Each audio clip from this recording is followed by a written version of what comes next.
Hey guys, Mr. Catlin here. Happy snow slash NTI day, whatever it is we got going on today. I want to do it a little bit different than when we did our long term NTI back in November. I'm not going to put as much on you guys. I know if it was me, I'd want to be getting out into the snow a little bit more. So I'm going to try to make it where you can do that. The way that I've set this up is I'm just going to do two assignments for the week. And then on a Thursday, I'll post an assessment that you can do either Thursday or Friday. And there's the two assignments that we'll do earlier in the week. Monday and Tuesdays Zooms will cover the first one. And then Wednesday and Thursdays Zooms for my other classes will cover the second one. So if you want to get a little help on those assignments, you can just join in on the Zooms. We'll go over them together. You don't have to worry about doing it. As long as you show up at that 2 o'clock meeting, then you should be able to get everything done. You don't have to worry about spending a lot of time trying to do it on your own unless you just want to do it on your own time. Then you could do it that way. But I'm going to try to post a help video on Monday and Wednesday, and you can just watch that. That'll be the only thing you have to do is just watch that video and then just complete the assignment by Tuesday and Thursday for assignments 1 and 2. It'll be more clear in the calendar. I'm just trying to explain that in my head. But let's go over what this is going to be about this week. Um, we're taking story problems and we are matching them up with tape diagrams. We've looked at tape diagrams a little bit at the start of the calendar year, back in the start of January, and it always has this number that represents like a total of everything all put together. And then you've got like these sections of the total that's representing different things from the story. All right, so I want to do a couple of these just to show what they look like when they're correct, and then we'll go into where I draw a few on your own, which you'll have to be able to do for yourself when you get back. May made 50 flyers for 5 volunteers. So this right here is kind of a dead giveaway that this is my total.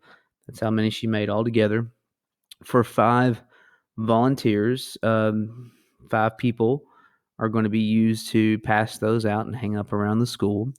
Now, this 5 and this 5 are actually two different representations. This 5 is how many people, and this 5 is how many one of those 5 people got to pass out. That's the first volunteer. They got 5 flyers.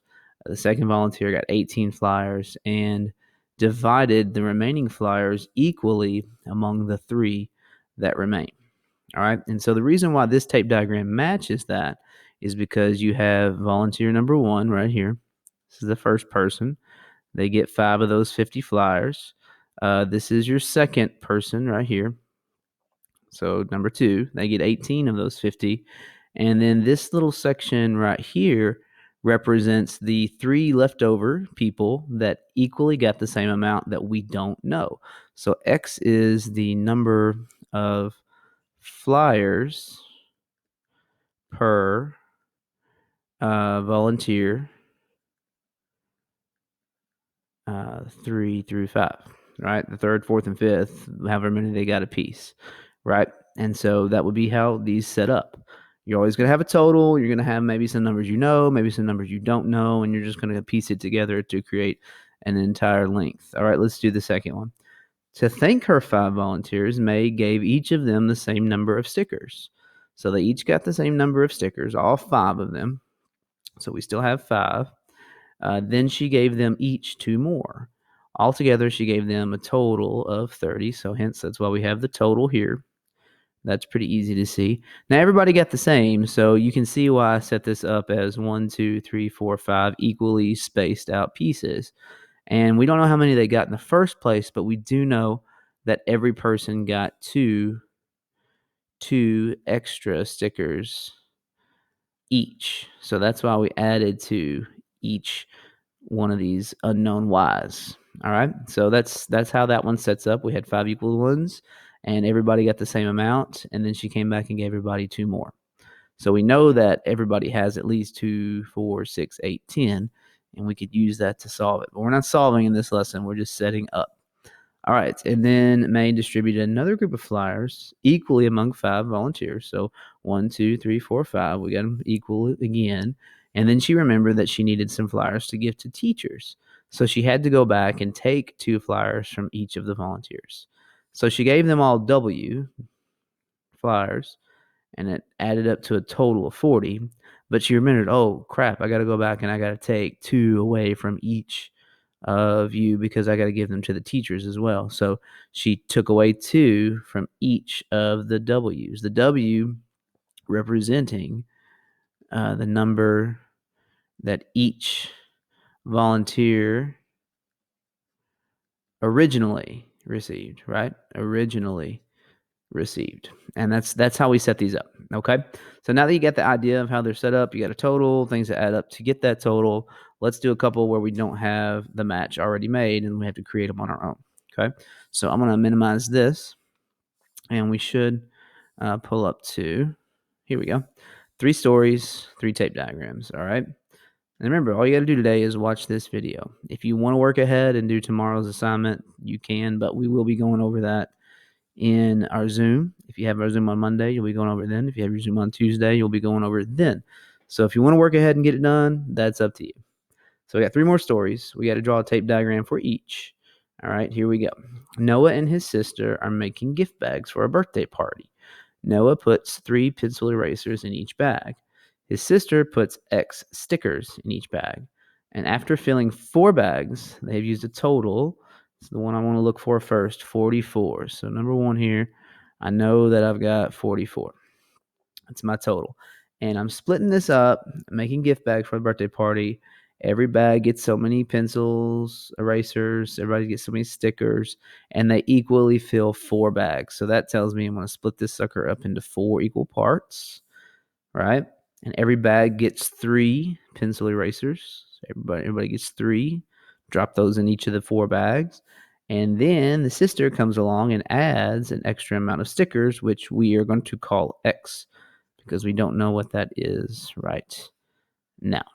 So there's our setup. All right, look for that total, look for the split up, look for what you don't know, piece it into it, make it happen. All right, let's do another one. Number 2, Noah's family also wants to blow up a total. Okay, total. There's my total number right there. Total of 60 balloons for the party. So over here, this is where I'm going to put 60 for my total. Yesterday, they blew up 24. Today, they went to split the remaining balloons equally between 4 family members. Now, when you see that, you automatically want to think 4 equal pieces, but they've already done a section of 24. This would be 30 right here, right? So 24 is like they've already done 24 of the 60, so that's already been knocked out. They're going to take this remaining leftover, which is 36, and they're going to split it up into 4 equal parts, equal amongst the 4 family members. Now, right now, we don't know how many each of them are going to do, so we'll call that X, but we know they're equal, so we can call them all the same unknown thing. And that would how we set up one in that nature. All right, last one. All right, Noah's family bought some fruit bars to put in the gift bags, and they bought one each box for 4 flavors: apple, strawberry, blueberry, and peach. The boxes all had the same number of bars. Noah wanted to taste the flavors and ate 1 bar from each box. There were 28 bars left for the gift bags. So this 28 bars left over is kind of like my total in this case, right? That's how many I have altogether. Now they're taking these and they're splitting it up into 4 flavors: apple, strawberry, blueberry, and peach. So we're going to split this up into 4 pieces.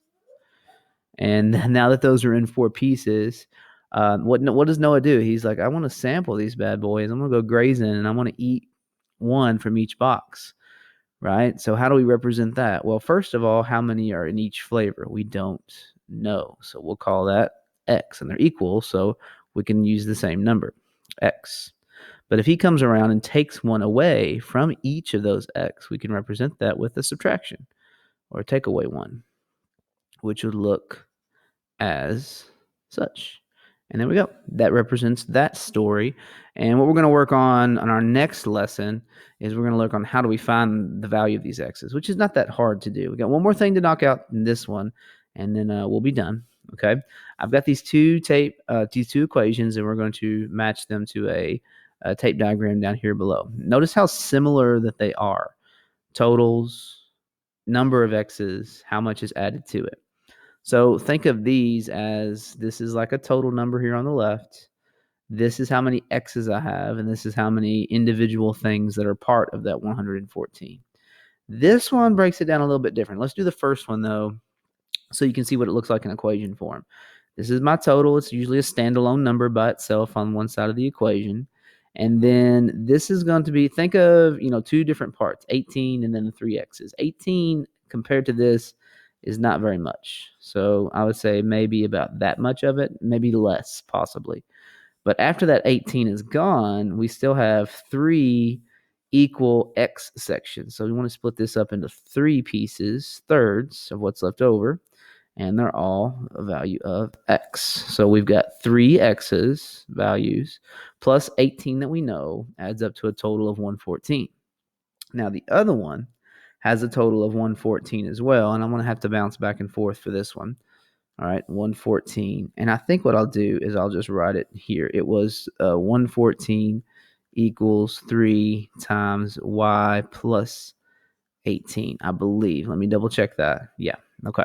So this is the second equation. Now, this looks so similar to this up here, but it is very much different. All right, we don't have three y's or three x's this time. We have three groups of y plus 18. So we don't just have 118. We don't just have one y. We have three of them. So we have three equivalent groups. One, two, three groups of y plus 18. Now that is significantly different than three things I don't know and 118. This is 1, 2, 3, 3 18s and three y's. Now I want to talk about this just real quick before I end this video. This could be represented another way. I've got 3 18s, right? 18 times 3 is 24. 3 plus 2 is 5. So really what I've got going on here, of this 114, 54 of it is the 3 18s that's represented. And that would be almost half, probably about this much, 54. And then I've got three y's also, 1, 2, 3 18s, which make 54, and 1, 2, 3 y's, which could look like this. So this is another way to write the same thing, and we'll talk more about that in the next lesson as we start trying to solve these in better ways to solve these. So there you go. There's the first video. I know it's kind of long, but that's all you got to do is watch this today. Come to our Zoom or just try the assessment on your own. I think you'll be all right if you watch this video. The first thing that I post doesn't have a due date until tomorrow, so it won't show up until your Tuesday calendar, which is fine if you do that on Monday. That's no big deal if you want to work ahead a little bit. So watch this video on Monday.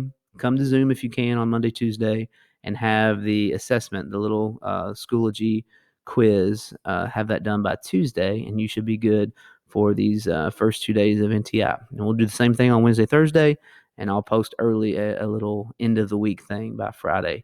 And you can do that early if you want to. Have a great day.